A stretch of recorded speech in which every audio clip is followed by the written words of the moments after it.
आज इस मूवी की कहानी मैं आपको सुनाने जा रही हूँ। इसमें हम देखेंगे कि दुनिया में क़यामत आ चुकी है।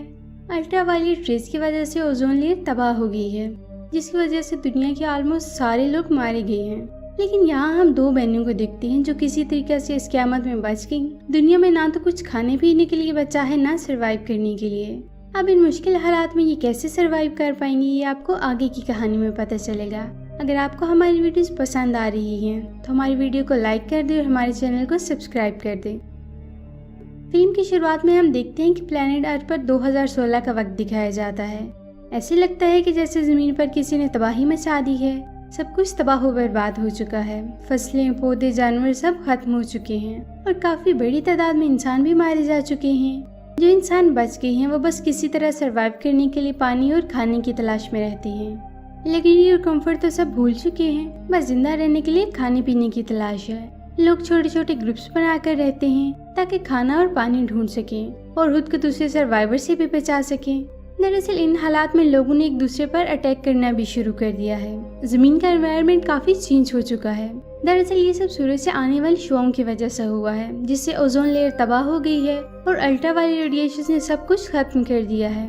जमीन का टेम्परेचर 10 डिग्री बढ़ गया है। बहुत ज्यादा गर्मी हो गई है। लोग अपने फेस और बॉडीज को कवर करके रखते हैं और खाने की तलाश में रात को निकलते हैं। हम दो लड़कियों और एक लड़के को देखते हैं। लड़के का नाम फिलिप है और फिलिप की गर्लफ्रेंड मैरी भी उसके साथ है। मैरी की एक छोटी बहन भी है। ये तीनों खाने और पानी की तलाश में हैं। ये गाड़ी में इधर उधर फिर रही हैं। कहीं से इन्हें पता चलता है कि दूर पहाड़ों में एक जगह ऐसी है जहाँ लोग नॉर्मल जिंदगी गुजार रहे हैं और वहाँ खाना और पानी भी है। अब ये तीनों पहाड़ों की तरफ निकल जाते हैं। रास्ते में वे एक पेट्रोल स्टेशन पर रुकते हैं। मैरी और इसकी बहन पेट्रोल स्टेशन के अंदर जाकर खाने का सामान ढूंढती हैं। ऐसे हालात में लोग चोरियां करने पर उतर आए थे।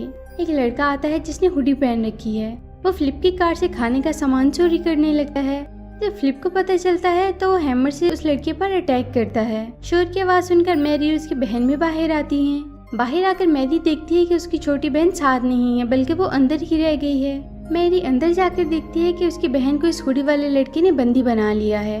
अब फिलिप और उस लड़के के दरमियान फाइट होती है। अब इन दोनों को हार माननी पड़ती है। फिलिप उस लड़के को छोड़ देता है और वो मैरी की छोटी बहन को छोड़ देता है। वो लड़का फिलिप से कहता है कि मैं एक मैकेनिक हूँ। मैंने तुम्हारी गाड़ी को देखा, इसमें कुछ प्रॉब्लम्स हैं और तुम उसे ज्यादा देर न चलाना वरना ये मजीद खराब हो जाएगी। और तुम उसे रात में चलाना, दिन को बहुत गर्मी होती है। अब उनके दरमियान डील होती है। वो लोग उस हुडी वाले आदमी को खाना देते हैं और वो बदले में इनकी गाड़ी ठीक करता है। फिलिप उस लड़के को कहता है कि तुम भी हमारे साथ पहाड़ों की तरफ चलो। अगर रास्ते में गाड़ी कहीं खराब होगी तो तुम उसे ठीक कर देना। मैरी और उसकी बहन को ये सब अच्छा तो नहीं लगता, लेकिन इसके अलावा कोई ऑप्शन भी तो नहीं था। अब वो अपना आगे का सफर शुरू करते हैं और पहाड़ों की तरफ निकल जाते हैं। रास्ते में मेटल एक स्ट्रक्चर नजर आता है, जैसे किसी ने वहाँ रखकर रास्ता ब्लॉक किया हो। वो सब गाड़ी से उतरकर स्ट्रक्चर को पीछे करते हैं, लेकिन वो बहुत हैवी था। फिर वो अपनी गाड़ी से स्ट्रक्चर को रस्सी से बांधकर मूव करते हैं तो वो स्ट्रक्चर इनके रास्ते से हट जाता है। अब उन्हें एक कार नजर आती है जो नीचे की तरफ गिरी हुई है। फिलिप और दूसरा लड़का खाने की तलाश में गाड़ी की तरफ जाते हैं। ये दोनों लड़कियां अपनी गाड़ी में बैठ जाती हैं। फिलिप और दूसरा लड़का जब इस गाड़ी के अंदर जाते हैं तो उन्हें खाने का सामान और पीने के लिए पानी मिल जाता है।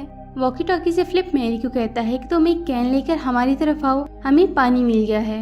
मैरी कहती है कि मैं नहीं आ सकती, मेरे साथ मेरी बहन भी है और वो मेरी जिम्मेदारी है, मैं इसको अकेला नहीं छोड़ सकती। मैरी की छोटी बहन उसे कहती है कि मैं बची नहीं रही, मैं अपना ख्याल खुद रख सकती हूँ, तुम फिलिप की तरफ जाओ।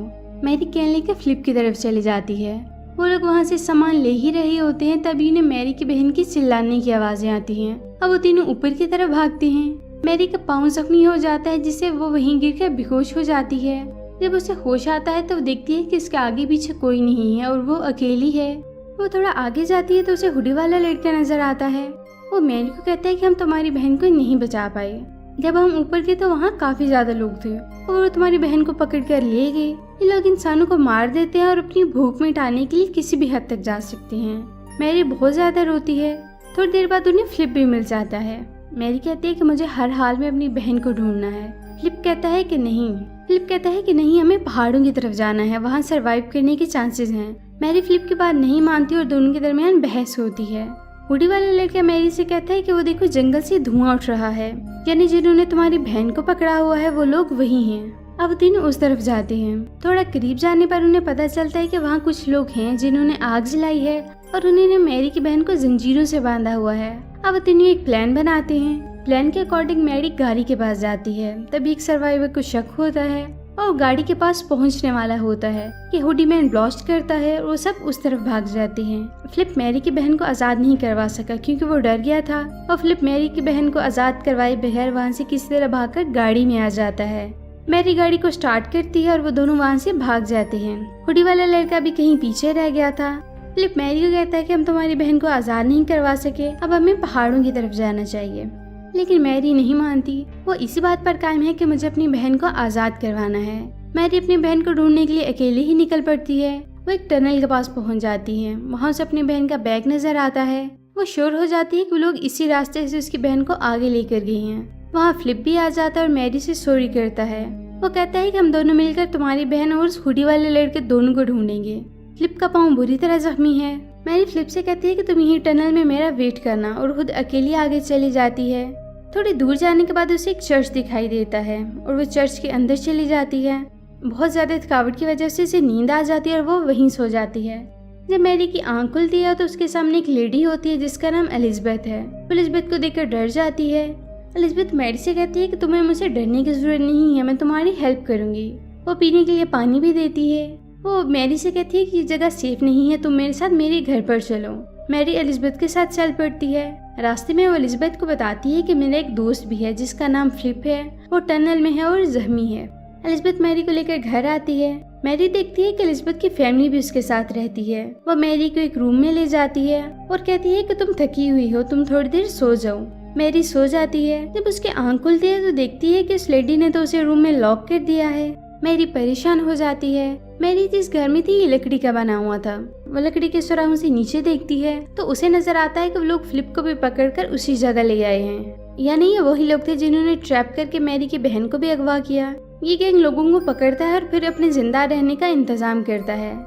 एलिजबेथ मैरी के रूम में आती है। मैरी से पूछती है कि तुमने मेरी बहन को भी अगवा किया है। एलिजबेथ कहती है कि हाँ, हम वही हैं। वो मैरी को ब्लू कलर का ड्रेस देती है और कहती है कि रात को डिनर पर मुलाकात होगी और इस ड्रेस को पहनकर आ जाना। मैरी रूम में आगे पीछे घूमती है। वो किस तरह यहाँ से बाहर जाना चाहती है। पीछे का दरवाजा खुलता है और मैरी को अपनी बहन नजर आती है। मैरी से कहती है कि मैं तुमसे वादा करती हूँ, किसी भी तरह तुम्हें यहाँ से बाहर निकालूंगी। जो ड्रेस एलिजबेथ ने उसे पहनने के लिए दिया था, मैरी इसको लकड़ी से बांधकर नीचे लटकाती है और अपनी बहन से कहती है कि तुम यहाँ से नीचे चली जाओ। लेकिन तभी वहाँ एलिजबेथ का बेटा आ जाता है। उसे डिस्ट्रैक्ट करने के लिए मैरी उसे हग करती है और मैरी की बहन लकड़ी से अटैक करके उसे बेहोश कर देती है। मैरी अपनी बहन को कहती है कि तुम जंगल की तरफ चली जाओ, मैं भी वहीं आ जाऊंगी, और कपड़े की मदद से उसे नीचे भेज देती है। अब ब्लू ड्रेस पहनकर वो एलिजबेथ के सामने आती है। एलिजबेथ को लगता है कि मैरी ने मेरी बात मान ली है। वो मैरी को अपनी फैमिली के पास लेकर आती है जहाँ सब खाना खा रहे हैं। वो लोग मैरी को भी खाना देते हैं। मैरी इस तरह का खाना नहीं खाती। वो खाना पहनकर बाहर की तरफ भागने लगती है। वो लोग उसे पकड़ लेते हैं। तभी वहाँ एलिजबेथ का बेटा आ जाता है। उसे अब होश आ चुका है। वो लोग मैरी को पकड़कर एक कमरे में ले जाते हैं और रस्सियों से बांध देते हैं। साथ वाले रूम में उसे फ्लिप भी नजर आते हैं और वो लोग फ्लिप को भी मार देते हैं। मैरी नाइफ से रस्सी काटकर आजाद हो जाती है और एक रूम का डोर ओपन करती है। वहाँ काफी ज्यादा लोग हैं जिन्हें एलिजबेथ की फैमिली ने बंदी बनाया हुआ था। उन्हीं लोग में मैरी को हुडी वाला लड़का भी मिल जाता है। सबके सब कैदी बाहर की तरफ भागने लगती हैं। मैरी भी जंगल की तरफ भागने लगती है जहाँ उसकी छोटी बहन गई है। जंगल में पहुंचने पर वो देखती है कि उसकी बहन को एलिजबेथ और उसके बेटे ने पकड़ा हुआ है। एलिजबेथ मैरी के पास आकर उसे कहती है कि मैंने तुम्हें अपने ग्रुप में शामिल करने का सोचा था क्योंकि तुम मुझे दूसरे लोगों से डिफरेंट नजर आई, लेकिन तुम भी बाकी लोगों की तरह हो। एलिजबेथ मैरी के करीब आ जाती है। मौका देखकर मैरी उसे जख्मी कर देती है। अपनी माँ को जख्मी देखकर एलिजबेथ का बेटा मैरी की बहन को छोड़कर अपनी माँ की तरफ आ जाता है। मैरी अपनी बहन को लेकर वहाँ से भाग जाती है। थोड़ी देर बाद मैरी और उसकी बहन को हुडी वाला लड़का भी मिल जाता है। अब ये दोनों पहाड़ों के अंदर चले जाते हैं। वहाँ उन्हें पानी रिसता हुआ नजर आता है और वो खुश हो जाते हैं कि यहाँ एटलीस्ट पानी तो है। पीछे मुड़कर वो देखते हैं तो वहाँ सरवाइव करना बहुत ही मुश्किल था और तीनों यहाँ पानी के सहारे रुक जाते हैं और पता नहीं कब तक वो यहीं रहेंगे। और यहीं पर इस मूवी का एंड हो जाता है।